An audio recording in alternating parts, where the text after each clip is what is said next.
Il était une fois une petite étoile qui habitait derrière la lune. Elles étaient voisines et amies. Ensemble, elles regardaient le cosmos et nommaient les constellations en tournoyant autour de la Terre. Un jour, la lune trouva que la petite étoile avait l'air bien malheureuse.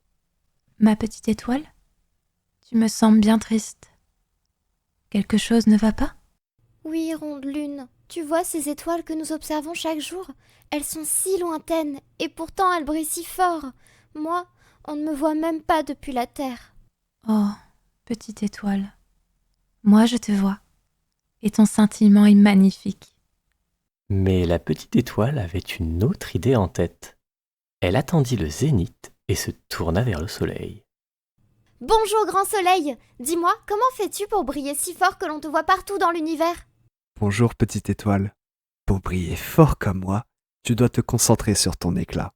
Encore et encore, jusqu'à grossir encore et encore.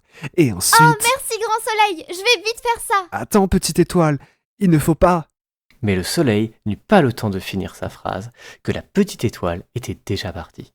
Et la nuit venue, elle se concentra de toute sa lumière aussi intensément qu'elle le put et commença à grossir encore et encore, si bien que vue depuis la terre, la lune était couronnée de sa lueur. Regarde lune, regarde comme je brille. Oh là là, petite étoile, mais tu n'es plus du tout une petite étoile. Et elle continua de briller toujours plus fort et de gonfler encore et encore. Mince alors, ronde lune, je ne sais pas comment arrêter. Et elle grossit tant que l'on crut être en plein jour au cœur de la nuit.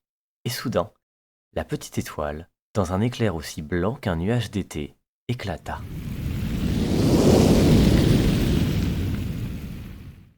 L'espace d'habitude si sombre était devenu un voile lumineux que seule l'ombre de la lune venait percer.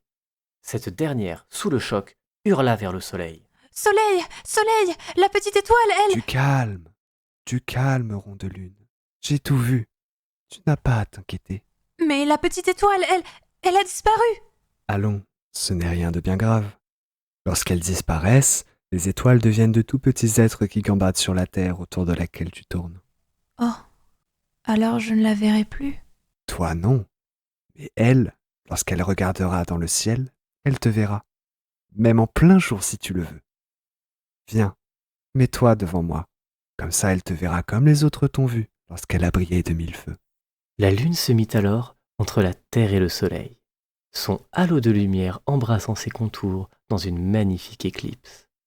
Et c'est ainsi que de temps à autre, pour que tous puissent se souvenir de la petite étoile derrière la lune, ils rejouent ensemble ce jeu d'ombre et de lumière.